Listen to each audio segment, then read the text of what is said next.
Well, hello, YouTube Power Hour Squad. Erika here for an all-new interview for you.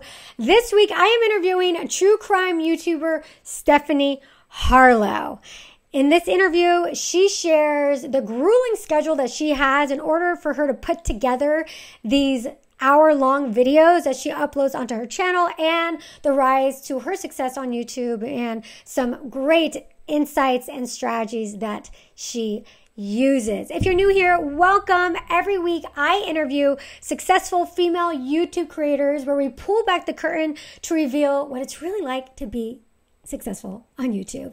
And I'm Erika Vieira, a YouTube strategist and coach, having helped women behind the scenes for the last 3 years grow their YouTube channels. So enjoy the interview. Mwah! Well, hello, Stephanie. Welcome to the podcast. Thank you so much for having me. Yes, I'm so excited to have you. I've had a lot of people request to have you on for this season, so I'm very glad that you are here. So why don't we first start with you sharing what inspired you to get onto YouTube back when you did? So initially, it was more of a hating my job sort of situation, combined with the fact that I had just given birth to my third child, who she'll be turning 4 in January. So I had my 3 months of maternity leave with her. And, towards the end of that, I kept feeling like I don't want to leave her and go back to work, because my 2 previous children, I had been going to college and working full time throughout both of their childhoods. And I knew she was going to be my last. And I wanted to be there for it. So I started thinking of things that I could do from home that would allow me to make extra income to at least pull back on hours from work. I did a bunch of different things. I opened an Etsy shop where I did wood burning, like pyrography, I think they call it. And I bought and sold things. So I would buy things and go on like Mercari and sell them. Ray Dunn pottery was something that I did that for a while with because it was very popular. But it wasn't really bringing in the income that I needed to compensate for pulling back at work. Mm-hmm. So finally, I started a YouTube channel. And at first, it was a beauty and skincare YouTube channel because I'm interested in those things. I love those things. And I did that for a while, for probably about 7 months. And then I felt like not only was I not gaining in subscribers, because the beauty and skincare platform on YouTube is very saturated. There's a lot of creators who are doing that. But I also found that it wasn't stimulating. Not that it's, not stimulating for those who do it and enjoy it, but I kind of was like, there's only so many things that I can keep saying about this lipstick and this face cream. It wasn't giving me the personal satisfaction, I guess, that I wanted from it. And when we do something for a job, for work, for money, we also want to love what we're doing because that makes us want to do it every day. So I started thinking maybe I would find out what are my strengths and kind of play on that. And I loved history and I loved true crime. And I also love telling stories. So I said once a month I'm going to throw a true crime video on my channel, my makeup and skincare channel, and just see how people sort of react to it. And if it seems like they're into it, then I'll continue, and if not, then I'll do what the people want. And people really responded to it, which I was surprised about, because you don't think necessarily that those two things are going to overlap, that people are going to come to your channel for makeup tips or the newest skincare review and stay for a true crime video. But they did, and then I began to gain subscribers much more steadily. So obviously I looked at that and said, okay, this is what's working and this is what's not. So I was happy to do what was working, because inside that's really what I wanted to do anyways. It was kind of a very it was a good pivot, I should say. When was it? What year was it when you started your channel? Oh, I don't know. What were we in 2020? The worst year ever. Yeah. 2020.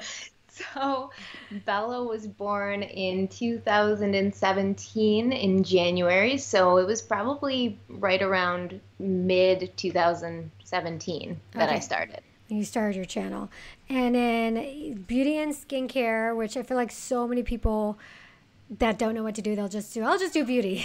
Yeah, exactly. Well, yeah. I mean, yeah, it's easy, and most women enjoy makeup, and if you don't enjoy makeup, you probably enjoy skincare, and you probably make sure that you have a good skincare regimen so you don't have to wear so much makeup. But that's why I think a lot of women and even men now start focusing on beauty and skincare. It's popular. People like to watch it. I still enjoy watching smaller creators who do beauty and skincare because I think that their content stands out apart from, the big time people that we all know and like to watch on YouTube. But I still look for those smaller creators because I enjoy their perspective. But yeah, it is where I think people end up starting because it's kind of, I don't want to say easy, because people look at YouTube videos sometimes and think this is easy. There's a lot of preparation. There's a lot of research that goes into it, even when it's skincare and makeup. But it's, I don't know, it's a good starting place for a lot of people. And I've seen a lot of creators transfer from skincare and beauty into something else, usually true crime, actually. Yeah, there's a couple. I know Bailey Sarian, she's somebody else who kind of does similar to yours. And so what was happening in that instance where you made that shift and you just uploaded that first true crime video? You said you enjoyed true crime, but was there anything else that inspired you to do that, or was there anything else, other reason why you just went that direction? So I haven't always been on YouTube as a viewer. I'm 36 years old. I wasn't coming up in the age of YouTube. So when YouTube became a thing, I was like, oh, this is for kids, because I had my daughter now, she'll be 19 in October, my oldest. But at that time, she was about that age, where she was watching the Dan and Phils and, the vloggers and things like that. And I was like, this is what YouTube is. That's what I thought YouTube was. Jake Paul. And so obviously I don't want to have anything to do with it. Yeah. And, but then, she would say, oh, no, there's these things. And then I found all these cool history videos on YouTube. There's a million channels on YouTube that do amazingly informative and cool history videos. And some of them would be documentary style, but some of them would be just people sitting there and telling a story. And if they're a good and compelling storyteller, you don't need all of that production value. It's like sitting around a campfire and telling stories to each other. I loved that. And then I found true crime, and I said, this is so cool, because I thought I was a kind of a strange person for my interest in the dark and macabre elements of life. But now I see that there are these other people who are on YouTube and they're telling these true crime stories. So I became obsessed with these YouTubers, Kendall Ray and Eleanor Neal and Isabella Fiore. That's her name, right? Isabella Fiore? I think so. So I would watch them on the treadmill, at the gym every morning. And it would make my workout in the morning so much easier because I'd be transfixed.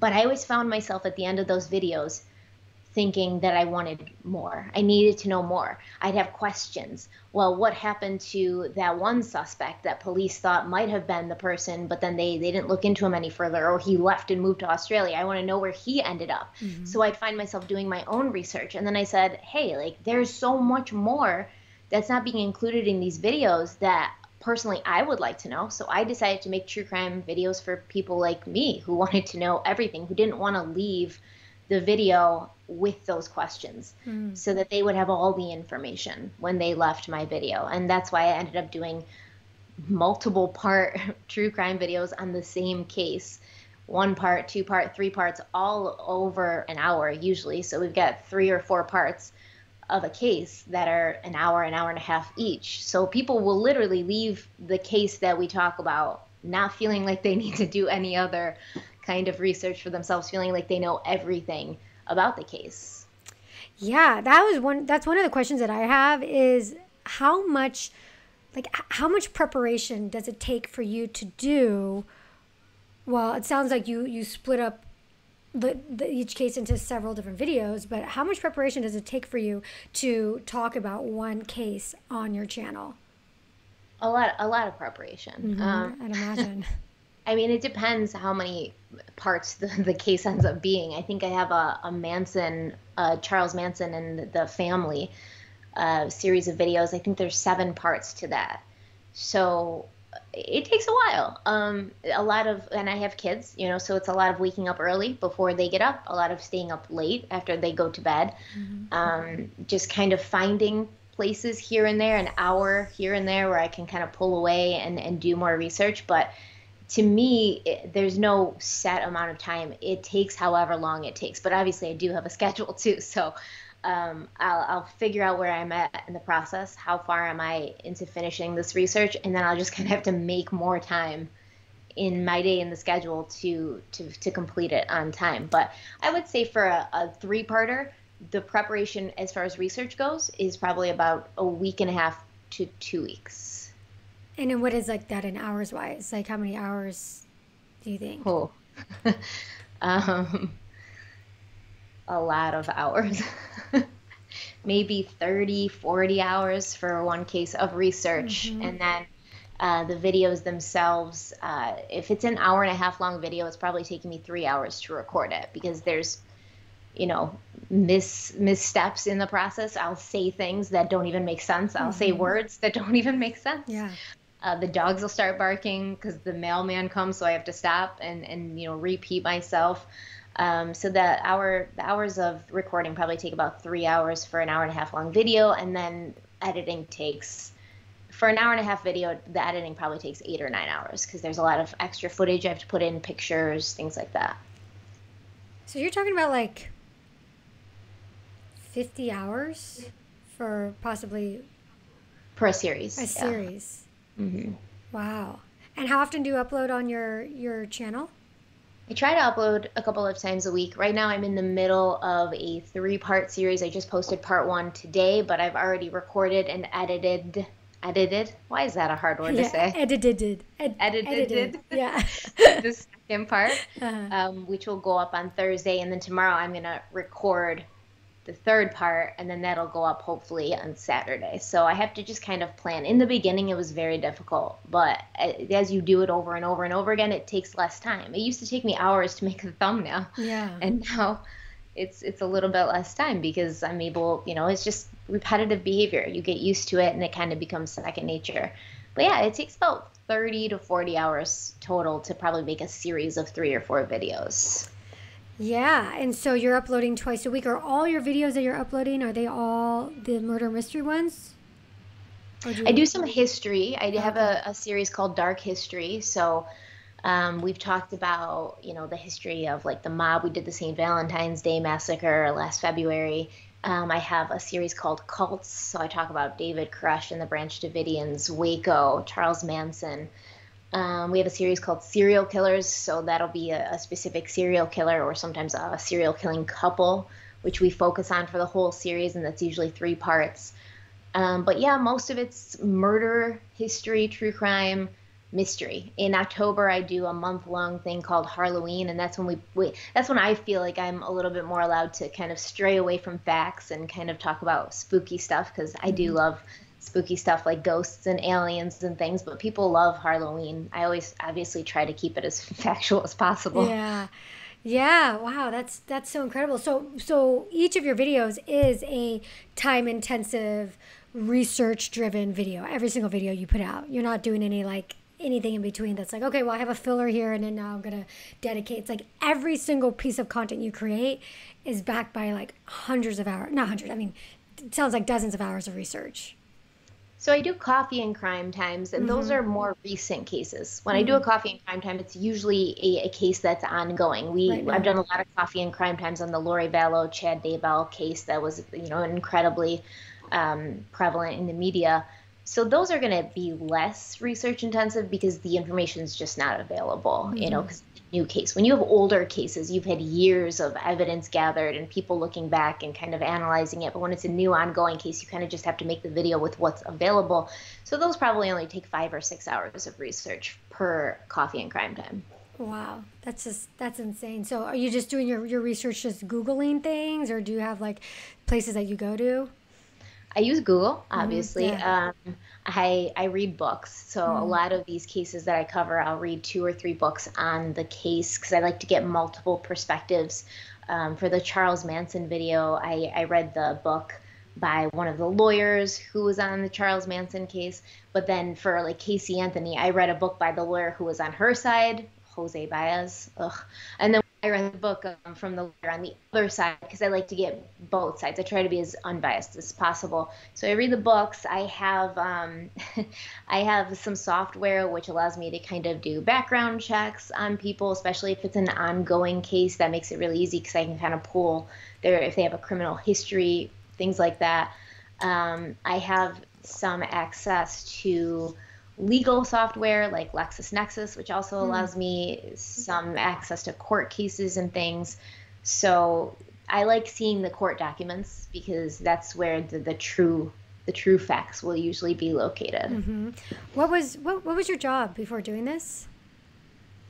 Well, I worked right before this. I was working at a Verizon selling phones and plans. I hated it.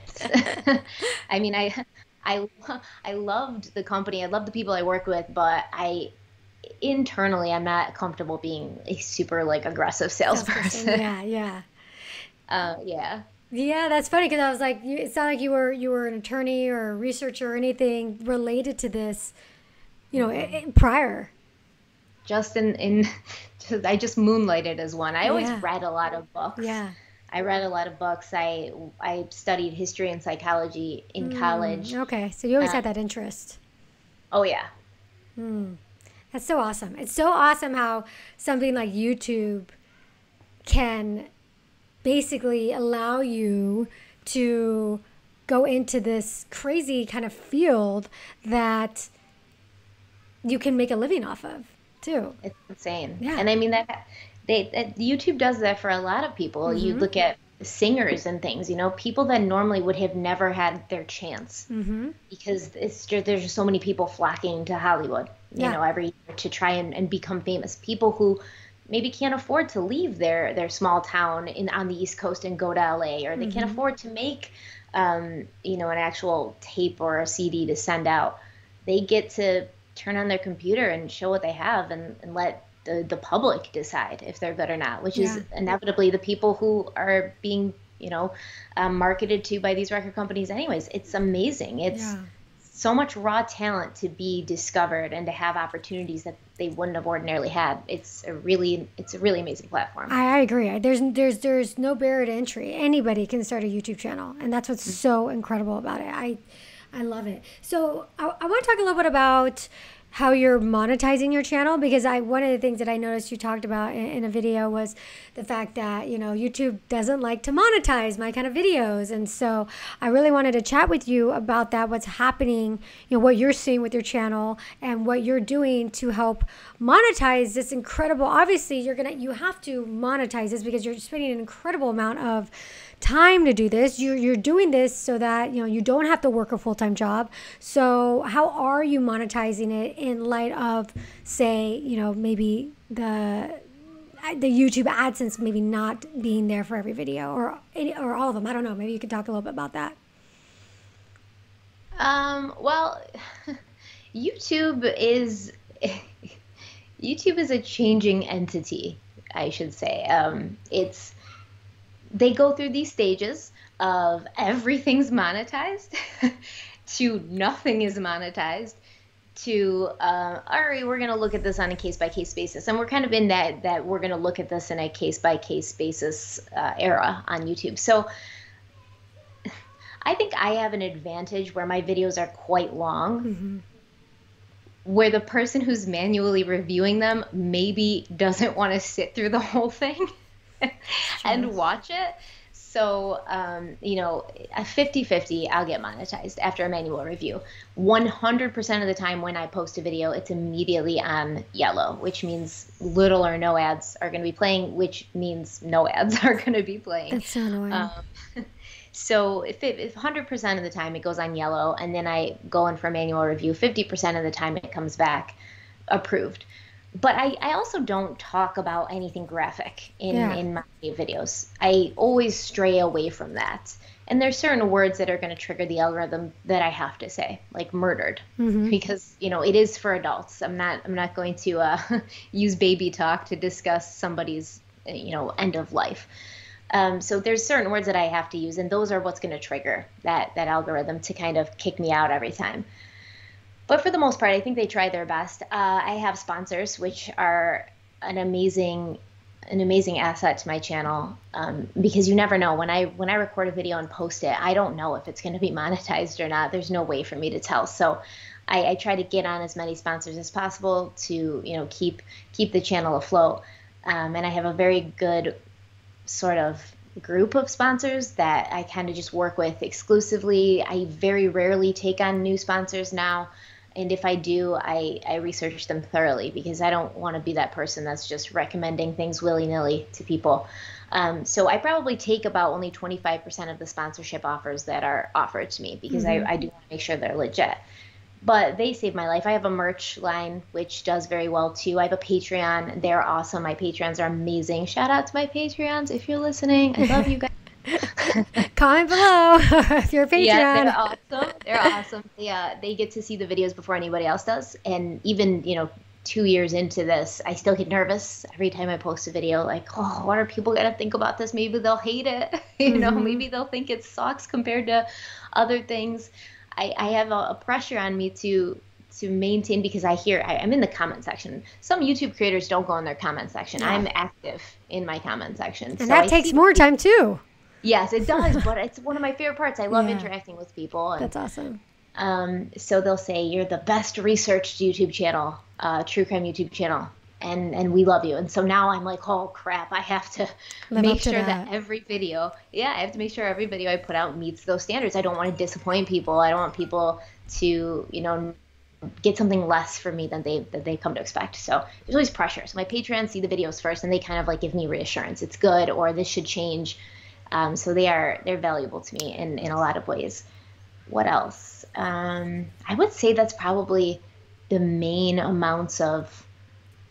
I feel like there's one more revenue stream that's potentially there, but I just can't think of it now. But yeah, AdSense, merch, Patreon, and sponsors. They're the main affiliates. Do you do affiliates? Yeah, affiliates. But I kind of consider them sponsors too. Yeah. So with the Patreon, what are they getting when they pay? You said they get early access to your videos that are on YouTube? They get early access. I give them audio updates pretty much 3 or 4 times a week. I'll come in with like my little recorder, and I'll just babble most of the time. I just babble. What's going on? What am I working on? What cases am I into? What's going on in my life? Just updates.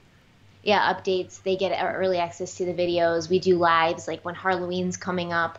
I get a ton of requests for Halloween, so I did a live with my Patreons, and I was like, okay, here are all the Halloween cases that have been requested. Let's sit down and pick which ones we're going to do. And then while we were on live, I'd kind of go through and like be like, okay, this person says we should do this one. So I'd Google it, and I'd say, okay, this is what it seems to be about. And then the Patreons would write in the chat like, oh, no, maybe that's a good case, but not for Halloween. So they give me feedback. They help me more than they do more for me than I do for them, to be honest. Yeah, that's awesome. They're awesome. And so is there a reason why you decided to go with Patreon versus the YouTube membership platform?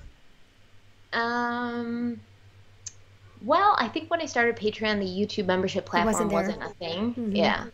And I also feel like, I don't know, Patreon's more of a thing that people seek out. So they really want to support you. They really want to be a part of it, whereas the YouTube membership, it's like right there, so you might be tempted to click on it even though you're not gung-ho about potentially being supportive, because there are certain weeks where I can't do anything. Like I just moved, and with the kids and working and preparing for Halloween, I don't have a lot of time to be on Patreon. And the people who are on there, they understand that, because they actually sought out the Patreon. They're diehard supporters. They're not going to get upset or impatient with me if I'm kind of mute for a week. Yeah, because they love you. They respect you. They love what you do. How many patrons do you have? Oh, I don't know. A lot at this point. Yeah. That's maybe great. 700 or something. That's amazing. Yeah, wow. And they're a great group of people. Yeah. Really, so is that a significant chunk of your kind of recurring revenue that you bring in for your channel? It's definitely, I would say, the most consistent, the one I can depend on the most. Whenever, like, for instance, like my microphone for what I was using for my camera just stopped working a couple months ago, so I had to buy a new one. And if I know that I have that Patreon income, I have the funds available to put back into my channel. So that's really helpful, because you really do, like I said, the production value is not super important when it comes to true crime videos, because you don't have to put on documentary style videos, but you do want clear picture and you do want clear sound above all. Yeah, that's important. So I love the fact that your channel is like a research-based, heavily researched channel. I feel like there are, more of these kind of coming on the platform. What would be your advice for somebody who does want to do, say, a channel like this? Maybe it's, not necessarily true crime. It could be true crime. It could be other things, but it requires a heavy amount of research for each video. Well, you don't necessarily have to do a true crime channel that's heavily researched. There's a lot of people that do shorter videos, and it's sort of just an overview, and they get a lot of views, and they get, it's the person what is the audience that you're looking for, right? Some people just want a quick 25-minute video that they can listen to while they're putting their makeup on, and they're good with that. I like watching those still sometimes too, if I just want a quick overview while I'm doing something, cooking, whatever. Some people want that like heavily researched sort of content. Some people like both. So it just depends. But if you're going to do a channel like mine, then you do have to understand going in, there's going to be a ton of work. You're going to have very little life, which I don't mind, because I'm kind of a shut-in anyways. I'm an introvert. I don't feel the need to like socialize a lot. But even I can tell that my family is always like, well, you're always busy, Stephanie. You never have time for us anymore. So and it's almost like I don't want to make time for anything else but what I'm doing, because I enjoy it. That's the ticket. Like, you want to enjoy what you're doing, because then you'll do it more and you'll be more successful. So I have to pull myself away sometimes and make time for like my mom and my sister, because I know that I do want to be with them, but internally I'm a workaholic, and I'm like, I can't stop. So it does take a lot of time, and you do need to find a work-life balance like you do with anything else. You have to pull yourself away when it's necessary, and family time, and make things like that possible. But there's a lot of work, and you do have to be careful, because you're talking about people's lives. You're talking about people's deaths in some cases.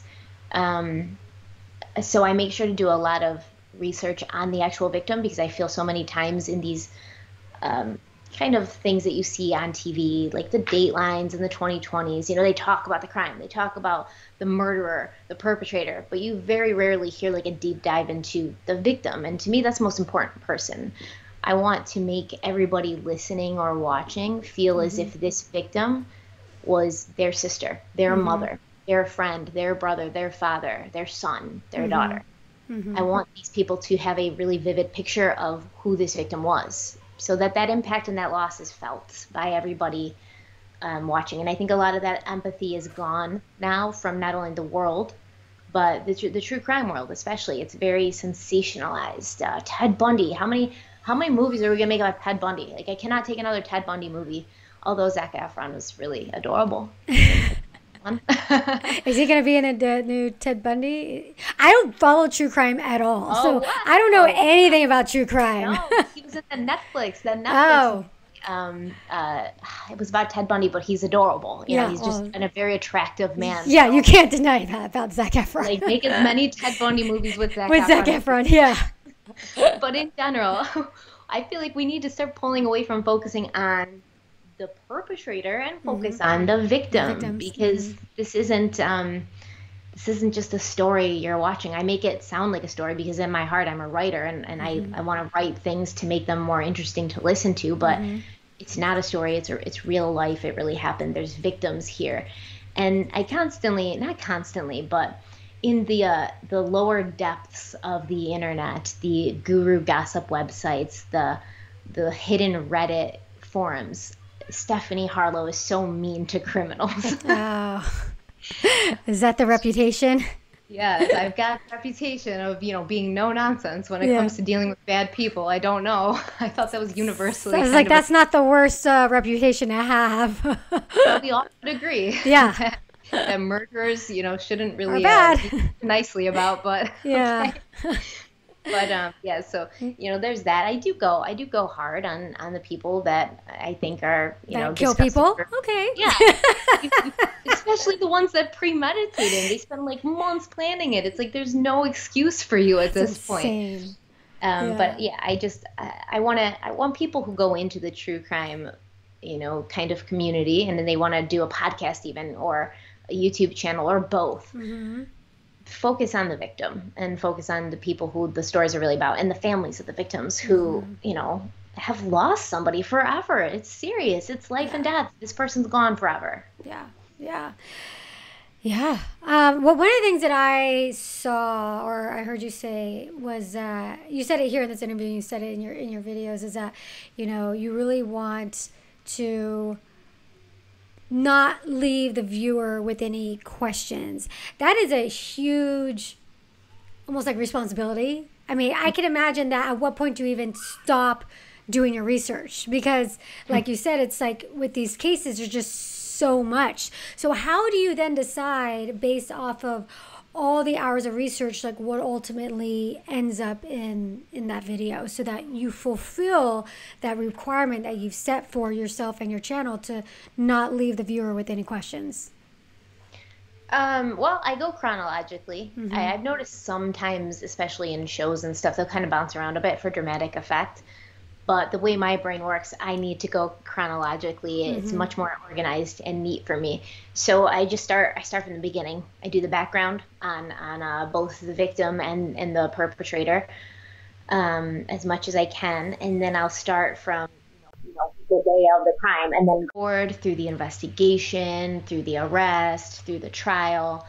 And yeah, are there things that I can't put in, like little tiny things? But I guess I just make a kind of immediate determination, like, is this super relevant? And if not, I'll leave it out. But, I always do tell people, like, I read this book or I read this book. So if you guys want to know further things, I could definitely suggest also reading this. But I try to get in the bulk of it, like an outline. Not every detail is going to make it in. Yeah, and then how do you then film it? Do you have an outline when you film to make sure you don't miss anything? I have notes when I film. I used to write an entire script and then look down at my tablet and sort of like memorize a paragraph and then look up and say it. But that took forever. So now I just kind of, it took forever. So now I put my tablet up like in front of me on a sort of book stand thing. And I just have my notes and outline there. And I don't know, I sort of absorb a lot of information. Sometimes I use a teleprompter if it's a very long video, but the teleprompter has been really upsetting me because it's supposed to be voice activated. Oh. And you should see some unedited videos sometimes because I'll say the word and then it just won't Doesn't move. move. And I'm like, and then she said, and then I'll start yelling at the teleprompter. And then she said. And I'm like, what is wrong with you? So I find sometimes that it's more frustrating to use the teleprompter because then I get out in my own head and I'm like, this teleprompter is ruining my life. Yeah. And you don't have any hope on anything. So you do everything yourself. Yeah. I was just thinking that this morning. It kind of sucks. I mean, at what point, though, do you have any plans to maybe hire someone to do some of the research for you or the editing or some part of it? No. I'll never have anyone help me with research because I'm a control freak. Okay. In reality, I'm very type A control freak. And I also feel like I absorb the information better when I'm researching it myself, which makes it easier during the recording process. And for editing, I never could. I'm embarrassed because I swear like a sailor when I'm recording. I swear, and I get so agitated with myself sometimes if I don't say it right or if I keep saying the name. Like yesterday, I was recording a video and the name was Cedric, and I kept saying Cedric. And I was like, what's wrong with you? What even is a Cedric? That's not even a word. And I just kept saying it over and over again. Oh, it made me so mad. So I could never, because people would, whoever, I would have to have them sign like an NDA to never tell anybody what a bad, how much bad Stephanie Harlowe uses. Oh, that's funny. All right, so no help for you. Oh, but maybe like an assistant to like handle emails and administrative stuff and to talk to sponsors, because a lot of that does get time consuming sometimes, you know, the back and forth with the sponsors, having to send them like the unedited video links so that they can approve it and then wait for that, and then they'll be like, oh, we need this to be changed, and then, you know, somebody to kind of deal with and field all that and just let me know specifically what I need to do. If I could only focus on the creative aspect and not at all the business side, I would. I don't like anything to do with like business or making deals. So you don't have a manager at this point? I don't have anybody, no. So maybe like an assistant or something, like an administrative assistant who can kind of handle like my emails. And my emails are in a disorganized mess. I don't even want to bring anybody in and say, here, work with this. You're like, oh my God. You're like, this is what you've been doing? It's like, yeah. No, it's embarrassing. That's so funny. So that might be something that I do one day. One day, down the line. That's hilarious. Okay, so we're at the end of the interview, and I do what I call the hot seat round, where I ask questions really quickly, and you just kind of respond with your first response. I ask these to everybody that comes on the show. So what is the favorite video that you have uploaded onto your channel? Oh, my favorite video that I've uploaded on my channel. That's a hard question. Oh my God. I'm so bad under pressure. I really liked my Manson series, but that's like 7 videos. I got really into it could be a series. That makes sense because it's kind of each, you know, they're not independent. So that's just I got really into that series. And then when my husband and I went to California last June, we went to LA to be on the True Crime Daily podcast. I was a guest on there, and I made him go to Spawn Ranch with me, which really is just in the middle of the desert now, right? It's nothing. It's in the middle of the desert, and I made him hike out there with me, and I didn't realize how isolated it really was. We went to the cave where the Manson family took the picture that was on the cover of the magazine, and it was out there. And my husband was wearing like loafers, like boat shoes. I was wearing combat boots because I always wear combat boots, but he had boat shoes on. He was like, I swear, if a snake bites me, I'll never forgive you for this, because we were in the desert. But yeah, my Manson series I was really invested in that because it's always been something that's been compelling to me. Like, how did this even happen, you know? Yeah. So that would probably be my answer if I had to answer under the spot. And did it do well on your channel? Oh, yeah. People like it a lot, yeah. That's good. What is your highest viewed video on your channel? And why do you think it was? And we might need to look it up. My highest viewed video is probably my Chris Watts video, which is unfortunate because I hate him. Yeah, I guess that would be it. I wish I could tell. I know there's a way to tell, but I'm so bad with technology. I'm like a 75-year-old woman. Yeah, I can tell. Right, I can tell you right now. It's you just go into. You're like, I know how to tell. Oh, it's okay. Let me see. I'll pull it up right now. I'm gonna pull it up and I'll tell you exactly. Yeah, it's the Chris Watts autopsy results revealed from a year ago. That's your most popular video. Yeah. 1.2 million views. The Chris Watts and the case is awful. And it for some reason picked up a lot of momentum on YouTube to the point where some creators were making video after video after video after video about it. I think I did 1 or 2 or maybe even 3. The initial video I did, then that one, and then like a follow-up when he was already in prison. But some people really capitalized on that case, and they just did like 5 videos a week on Chris Watts. So for some reason, it was just very popular on YouTube. The Madeleine McCann series that I did was also another popular one, but that is just a very intriguing case. Yeah. Yeah. Okay. Next question is, was there any maybe series, because you do them in series, or video that you're super excited about that just didn't do well or flopped? My history videos, I wish would do a little bit better. I think people don't give them a chance. Crime and history are so intertwined. They are almost at sometimes, mutually exclusive sometimes. They're so intertwined. Yeah, they are. And whenever people do watch the history videos, they're like, oh, I love this. This is great. I'm so glad I gave it a chance. But I don't think enough people do give them a chance. So I think that those are, and I put a lot of work into those, but it's also fun because I love history. I'm obsessed with anything that's like historical. But yeah, I guess that would be, I think most people on there are looking for true crime and they see the word history, not knowing that there's probably going to be a crap ton of true crime in these history videos because, I mean, crime's been around as soon as man was on this planet. It's been there. So they're intertwined, but I don't think they do as well because people are scared of history. Yeah, they're not, it doesn't have that draw, But it should. Yeah. It's so interesting. Yeah, what is the biggest opportunity that you got as a result of your YouTube channel? Oh, wow, I can't even talk about it right now. Oh, no? It's ongoing. Oh, coming soon.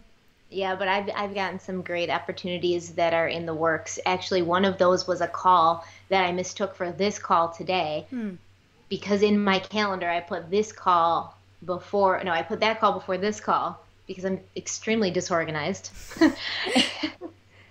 And I was like, oh, I have a call at 10 a.m. today with the production company. And then I was like, oh, no.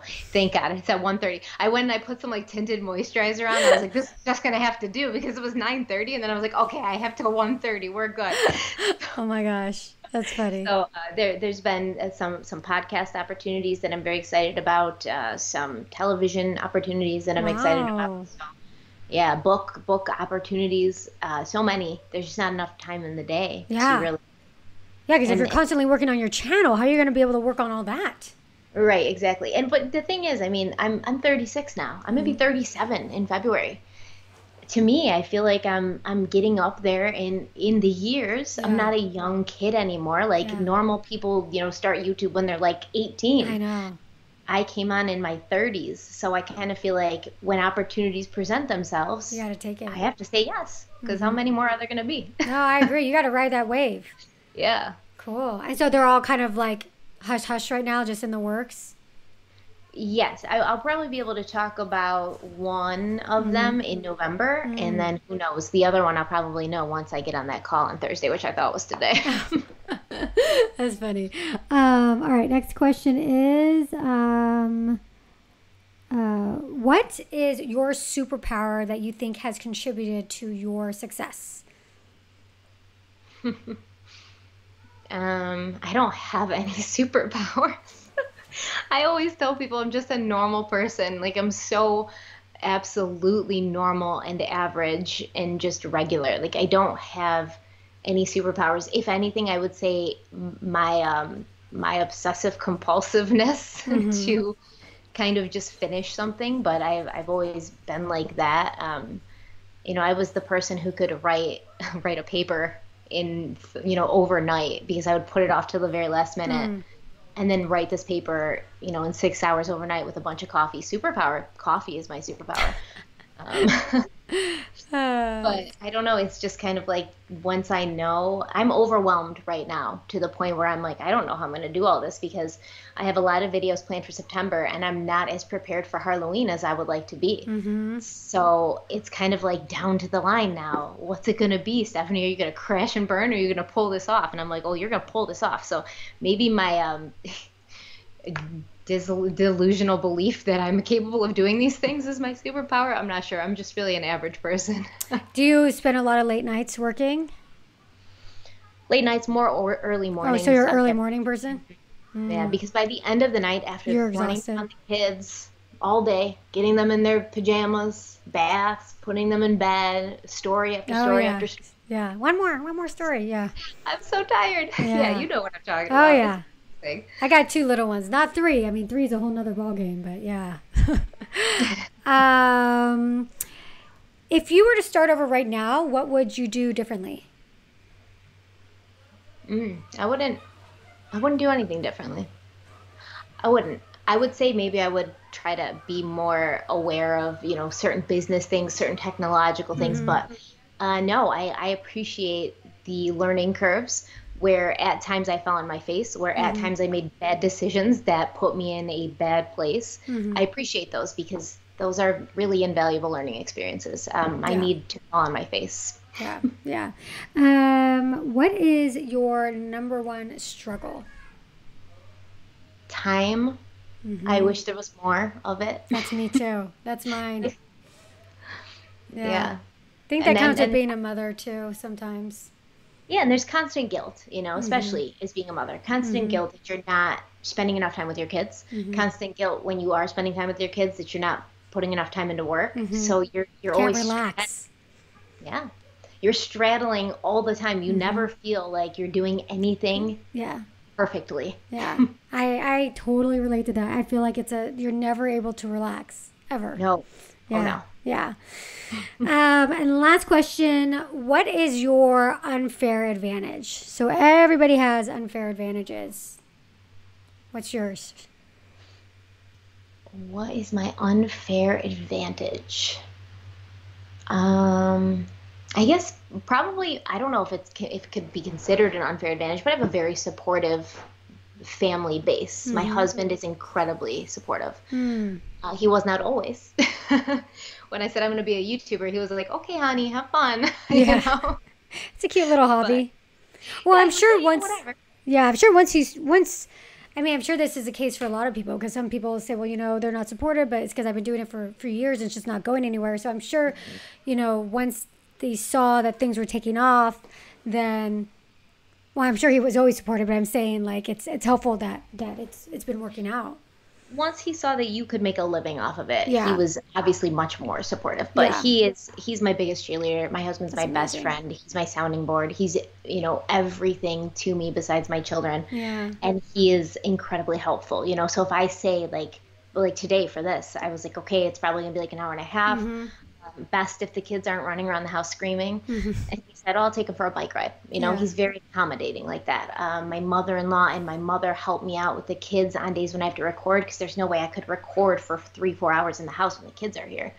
So they'll take them. My mother-in-law will take them and bring them to her house, get them out of here so I can focus twice a week on just working. So that's amazing. Yeah, it's an unfair advantage, though, because a lot of people don't have that. A lot of people are completely on their own, which is so, heartbreaking. Because it's hard enough to make it when you have people behind you. Yeah, I totally agree. Well, Stephanie, thank you so much for coming on to the podcast and for sharing your story and your advice and insight. Where can people find you if they are not familiar with you and your channel? I'm on YouTube. It's just Stephanie Harlowe, Harlowe, like Jean Harlow, but with an E on the end. I love old Hollywood. Or was it Jean Marlowe, and it was Harlow was another actor. I forget, but it was cool. It sounded cool. It's obviously not my real name. And then I'm on Instagram under Stephanie Harlowe, and then Twitter, Steph_Harlowe. Amazing. Awesome. Well, thank you, Stephanie. And for those of you watching, comment below if you're one of Stephanie's Patreon members or if you're a fan of Stephanie's, what you got out of this interview, what you're going to take away from it. And make sure you like it if you guys like this interview. All right. Bye. Bye. Thank you.